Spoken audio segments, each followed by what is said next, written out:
Hello guys, कैसे हो आप सब। स्वागत है आपका अपने चैनल टेक्निकल इजी लर्निंग में। मैं आपका दोस्त आपका वही अंशुल सैनी आज आपके लिए हिंदी का चैप्टर 2 हिंदी वर्णमाला लेकर आया हूँ, जो कि गाइस काफ़ी इजी चैप्टर है। बट हमें थोड़ा लगता है कि ये लेंथी चैप्टर है, बट ऐसा कुछ नहीं है, अच्छे से पढ़ना है। थ्योरी वाइज पढ़ाऊँगा। तो गाइस स्टार्ट करते हैं। चैप्टर 2 है हिंदी वर्णमाला, तो इसे स्टार्ट करते हैं। थ्योरी वाइज पढ़ना है और काफ़ी अच्छे से पढ़ना है। तो हिंदी वर्णमाला, वर्णों के व्यवस्थित समूह को वर्णमाला कहते हैं। इसके कुछ पॉइंट भी हैं। हिंदी वर्णमाला में कुल 52 वर्ण होते हैं, जिसमें कि 11 स्वर और 33 मूल व्यंजन होते हैं, जिसमें कि 2 द्विगुण व्यंजन होते हैं तथा संयुक्त व्यंजन इसमें 4 होते हैं। और इसमें दूसरा पॉइंट है, भाषा की सबसे छोटी इकाई ध्वनि होती है। नंबर 3 पॉइंट है, इसमें लेखन की दृष्टि से भाषा की सबसे छोटी इकाई वर्ण है। अब देखते हैं हम कि वर्ण क्या होते हैं। वर्ण 2 प्रकार के होते हैं, एक तो स्वर और दूसरा व्यंजन।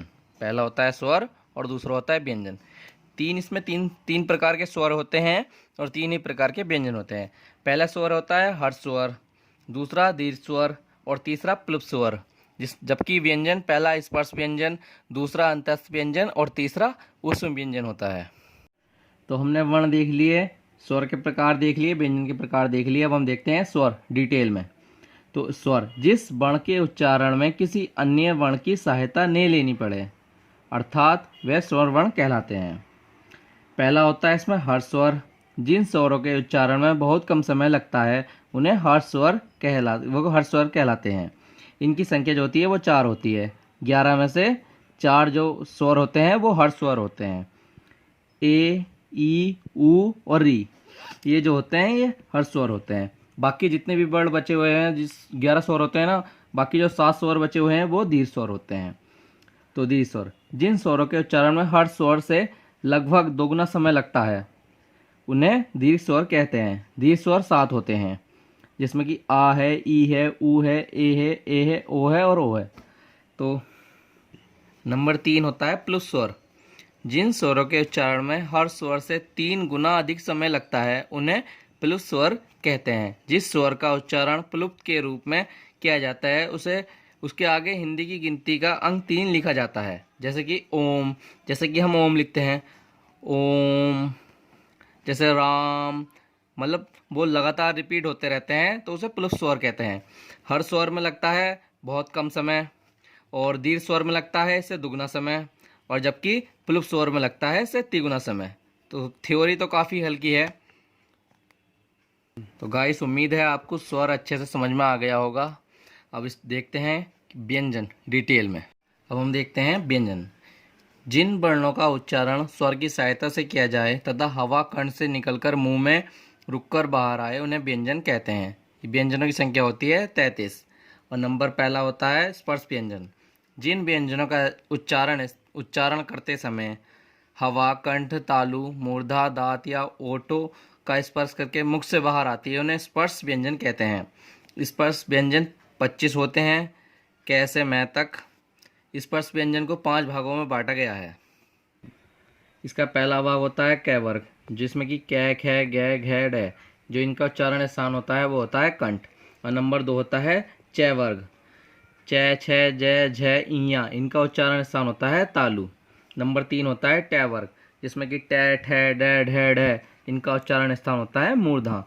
और नंबर 4 होता है त वर्ग, जिसमें कि त, थ, द, ध, ध, न, इनका उच्चारण स्थान होता है दांत या दंत भी कह सकते हैं। और नंबर चौथा जो होता है वो पांचवा जो होता है प वर्ग, जिसमें कि प, फ, ब, भ, म, इनका उच्चारण स्थान होता है ओष्ठ, मतलब जिसमें कि मुंह ज़्यादा खुले, वो होता है प वर्ग। नंबर 2 आते हैं अंतस्थ व्यंजन। जिन व्यंजनों का उच्चारण स्वरों और व्यंजनों के मध्य होता है उन्हें अंतस्थ व्यंजन कहते हैं। ये 4 होते हैं, ये, रे, ले, वे। तो ये काफ़ी अच्छा क्वेश्चन है, वेरी इंपॉर्टेंट क्वेश्चन है। इससे ये question UP police constable, SSC GD में भी बन सकता है। तो इस टॉपिक को, मतलब व्यंजन को तो पूरे अच्छे से ही पढ़ना है, बाकी इस पार्ट को भी पूरे अच्छे से पढ़ना है और स्क्रीनशॉट लेते चलना है और अपने नोट्स प्रॉपर बनाते चलना है। तो नंबर 3 पर आते हैं हम ऊष्म व्यंजन। जिन व्यंजनों का उच्चारण करते समय हवा मुख में टकराकर गर्मी पैदा करती है उन्हें ऊष्म व्यंजन कहते हैं। ऊष्म व्यंजन भी 4 होते हैं, श सलजम वाला, श षटकोण वाला और स सपेरा वाला और है। आप बोल के देखना श श, हवा मुख में ही मतलब रुककर जो है ऊष्मा पैदा कर रही है, तो इसे ही ऊष्म व्यंजन कहते हैं। तो आपने स्वर भी देख लिया, व्यंजन भी देख लिया। अब हम देखते हैं नंबर 3 हमारा टॉपिक है अयोगवा। तो गाइस मैं पहले भी कह रहा हूँ, यूपी के किसी भी एग्ज़ाम में ये हिंदी आपको अच्छे से अगर आपने तैयार कर ली तो आप हिंदी में से 40 में से 40 क्वेश्चन, 50 में से 50 क्वेश्चन अच्छे से, बहुत अच्छे से कर पाओगे, क्योंकि बहुत ही अच्छे से डीपली मतलब मैंने ये प्रॉपर नोट्स तैयार करे हैं। इसका प्रॉपर इसके नोट्स बनाते चलना है आपको। केवल 10-10, 15-15 मिनट की वीडियो में एक चैप्टर कंप्लीट हो रहा है, तो इससे अच्छी क्या बात है। केवल थ्योरी वाइज आपको ये चैप्टर कंप्लीट करना है, उसके बाद क्वेश्चन लगाने हैं। बट इसे अच्छे से तैयार करके 2-3 दिन मतलब अच्छे से पढ़ने के बाद ये आपका पूरा चैप्टर कंप्लीट हो जाएगा, बट आपको इसे लिखना भी पड़ेगा। तो स्टार्ट करते हैं हम नंबर 3 पे अयोगवा से। ए के योग से जो अर्थ बहन करे वह अयोगवा है। नंबर नेक्स्ट का पॉइंट आता है, किसी स्वर के योग से जो सार्थक शब्द बनते हैं वह अयोगवा होते हैं। मतलब किसी किसी क्वेश्चन में मतलब वैसे पूछ लेता है कि स्वर के योग से जो सार्थक शब्द बनते हैं उसे क्या कहते हैं, तो गाइस इसे अयोगवा कहते हैं। जैसे कि अंगार में अंक की बिंदी नहीं होती, वैसे जैसे प्रातः में 2 विसर्ग लगे होते हैं, ये सब अयोगवा ही होते हैं। अयोगवा के भेद, अयोगवा के 3 भेद होते हैं। नंबर 1 होता है अनुस्वार, नंबर 2 होते हैं विसर्ग, जो भी मैंने बताया था आपको, ये विसर्गी होते हैं और ये अनुस्वार होता है, और नंबर 3 होता है अनुनासिक। तो पहले देखते हैं हम अनुस्वार किसे कहते हैं। तो अनुस्वार में चंद्र बिंदु होता है, मतलब वही बिंदी जो अभी बताइए आपको। जैसे हंस हो या अंश हुआ, जैसे आप हंस लिखते हो या फिर अंश लिखते हो, तो ये जो होता है ये अनुस्वार ही कहलाता है। और अनुस्वार का उच्चारण नाक से किया जाता है। जैसे नाक से अनुस्वार करोगे हंस हंस, तो जो मतलब जो ध्वनि उत्पन्न होगी वो नाक से ही उत्पन्न होगी। अब नंबर 2 पर आते हैं हम विसर्ग पर। विसर्ग का चिन्ह आपको पता ही है, जैसे ऐसे होता है, जैसे प्रातः हुआ, नमः हुआ, अतः हुआ, ये सब जो होते हैं ये विसर्गी होते हैं। और नंबर 3 अयोगवा का होता है अनुनासिक, जो कि चंद्रबिंदु होता है। अनुनासिक का चिन्ह ये है चंद्रबिंदु। जैसे आँख, गाँव, सांप आदि, जैसे कि हम लिखते हैं आँख, तो ऊपर जो चंद्रबिंदु लगाते हैं इसे अनुनासिक ही बोलते हैं। अनुनासिक नाक व मुंह दोनों से बोले जाते हैं। तो काफ़ी अच्छे से मैंने आपको ये अयोगवा पढ़ा दिया। मुझे लगता है अब आप अच्छे से मतलब इसे याद कर सकते हो। काफ़ी मतलब बहुत ही इजी थ्योरी है यार, कोई ज़्यादा भारी नहीं है। अब हम नंबर 4 टॉपिक देखते हैं संयुक्त व्यंजन। संयुक्त व्यंजन होते हैं गाइस 4। काफ़ी बार क्वेश्चन पूछा गया है कि संयुक्त व्यंजन की संख्या कितनी होती है, तो संयुक्त व्यंजन की संख्या होती है 4। 2 अलग अलग व्यंजनों के योग से बने व्यंजनों को संयुक्त व्यंजन कहते हैं। हिंदी वर्णमाला में कुल 4 संयुक्त व्यंजन हैं। 2 अलग अलग व्यंजनों के योग से जो बनते हैं उन्हें संयुक्त व्यंजन कहते हैं। ये नहीं कि व्यंजन प्लस स्वर से जो बनते हैं वो उन्हें कहते हैं, नहीं, जो व्यंजन प्लस व्यंजन से जो बनते हैं शब्द उन्हें संयुक्त व्यंजन कैसे। जैसे कै हलंत श, तो वो बनता है 6 क्षत्रिय वाला। फिर तय हलंत रै, फिर त्रय त्रिशूल वाला। फिर जय हलंत इया, तो बनता है ज्ञानी। फिर शय हलंत रै, तो बनता है श्रेय। जैसे परिश्रम में लिखते हैं ना, परिश्रम, तो ये वाला। तो ये होते हैं हमारे संयुक्त व्यंजन। तो हमने स्वर देख लिया, व्यंजन देख लिया, अयोगवा देख लिया, संयुक्त व्यंजन देख लिए। अब हम देखते हैं अल्प प्राण व्यंजन व महाप्राण व्यंजन किन्हें कहते हैं। तो अब हम देखते हैं अल्प प्राण। कम हवा से उच्चरित ध्वनि को अल्प प्राण कहते हैं, मतलब कम वायु जिसमें निकलती है उसे अल्प प्राण कहते हैं। पहला, तीसरा तथा 5वां वर्ग अल्प प्राण कहलाता है। जो मैंने आपको 5 वर्ग पढ़ाए थे ना, तो उसमें से ही पहला, तीसरा और 5वां जो वर्ग होता है वो अल्प प्राण कहलाता है। इनकी संख्या जो होती है वो 20 होती है तथा सभी स्वर अल्प प्राण होते हैं। और एक और चीज़, जो चारों स्वर तो तथा चारों अंतस्थ व्यंजन ये रहे लेवल भी अल्प प्राण होते हैं। तो पहला वर्ग भी आपको पता है, तीसरा पता है, और 5वां आप स्क्रीनशॉट ले लेना। मैं आपको बार बार बताऊँ जाऊँगा तो वीडियो काफ़ी लंबी हो जाएगी, तो इसलिए आप अच्छे से स्क्रीनशॉट ले लेना। अब देखते हैं महाप्राण किसे कहते हैं। ऐसे व्यंजन जिनको बोलने में अधिक वायु लगती है वो महाप्राण व्यंजन कहलाते हैं। प्रत्येक वर्ग का दूसरा व चौथा वर्ण महाप्राण है। पहला तीसरा पांचवा अल्प प्राण है, दूसरा चौथा जो वर्ग है वो महाप्राण है। बस आपको एक याद कर लेना, मान ली बात, आपको एक याद करना है महाप्राण। तो आप केवल आपको ये सोचना है कि सम दूसरा और चौथा जो महाप्राण होते हैं, मतलब आपको सम ये देखना है कि सम कौन सा है।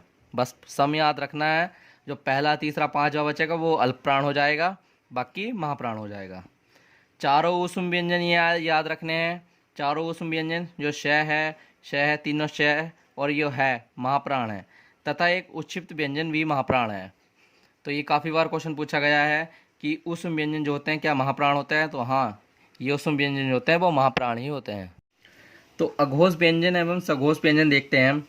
अघोष, जिन वर्णों के उच्चारण में नाद की जगह केवल श्वास का उपयोग होता है उन्हें अघोष वर्ण कहते हैं। इनकी संख्या जो होती है वो 13 होती है। पहला और दूसरा अघोष होता है, और उस व्यंजन जो 3 होते हैं वो अघोष होते हैं। जो श, तीनों श है नहीं, जो है वो सघोष होता है। जो तीनों श हैं वो अघोष होते हैं। पहला और दूसरा अघोष, तीसरा चौथा पांचवा जो है सघोष। आपको केवल एक ही चीज़ याद करनी है, उससे दूसरा याद हो जाएगा। पहला दूसरा अघोष, तीसरा चौथा पांचवा सघोष। तो अब देखते हैं हम सघोष व्यंजन। जिन वर्णों के उच्चारण में केवल नाद का उपयोग होता है उन्हें घोष व्यंजन या सघोष व्यंजन भी कहते हैं। वर्ग का तीसरा चौथा और पांचवा जो वर्ग होता है वो सघोष होता है।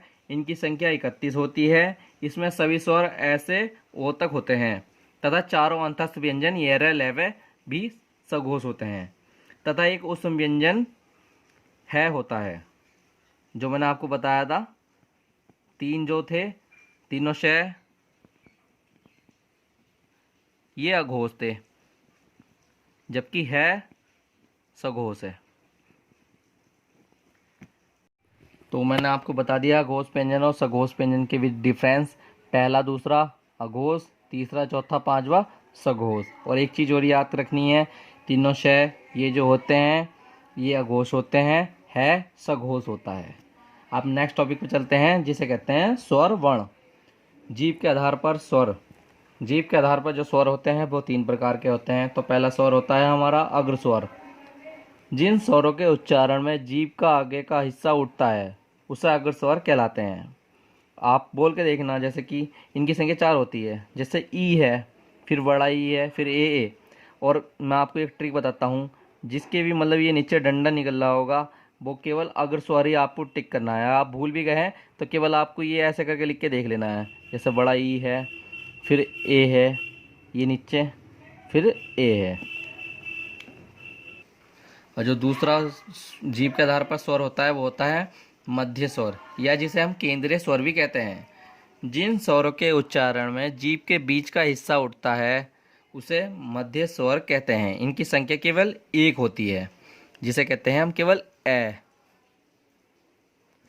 मध्य स्वर की जो संख्या होती है वो केवल 1 होती है, ये आपको ध्यान रखना है। नंबर 3 पर आते हैं फर्स्ट स्वर। जिन स्वरों के उच्चारण में जीभ के पीछे का हिस्सा उठता है उसे फर्स्ट स्वर कहते हैं। इनकी संख्या होती है 5। जैसा आप बोल के देखना, आ, जो जीभ का पीछे का हिस्सा होता है उसे फर्स्ट स्वर कहते हैं। तो आपको केवल कुछ नहीं याद करना है, केवल आपको याद करना है जो ई है।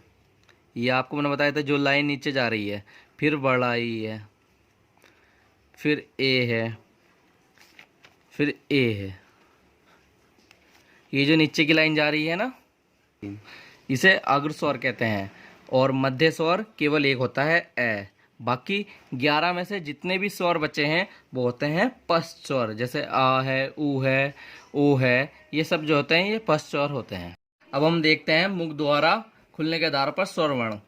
ये 4 प्रकार के होते हैं। पहला बीभ्रत, दूसरा अर्धबीभ्रत, तीसरा होता है समृत स्वर, चौथा होता है अर्धसमृत स्वर। तो पहला देखते हैं हम बीभ्रत स्वर। जिन स्वरों के उच्चारण में मुख द्वार सबसे अधिक खुला होता है उसे बीभ्रत स्वर कहलाते हैं। इनकी संख्या केवल 1 होती है। जैसे हम बोलते हैं ना आ, ये सबसे ज़्यादा मुख खुलता है इसमें, तो इसे बीभ्रत स्वर कहते हैं। और इसकी संख्या केवल 1 ही होती है, आपको अच्छे से याद रखना है। नंबर 2 पर आते हैं हम अर्धबीभ्रत। जिन स्वरों के उच्चारण में मुख द्वार बीभ्रत की तुलना में कम खुला होता है उसे अर्धबीभ्रत कहलाते हैं। इनकी संख्या 3 होती है। मतलब उसमें बीव्रत में सबसे अधिक खुलता है, फिर इसमें सबसे मतलब उससे कम खुलता है, जैसे ए ओ, इसे बोलते हैं अर्धबीव्रत। नंबर 3 पाते हैं हम समृत स्वर। जिन स्वरों के उच्चारण में मुख द्वार सबसे कम खुला होता है उसे समृत स्वर कहलाते हैं। इनकी संख्या 4 होती है।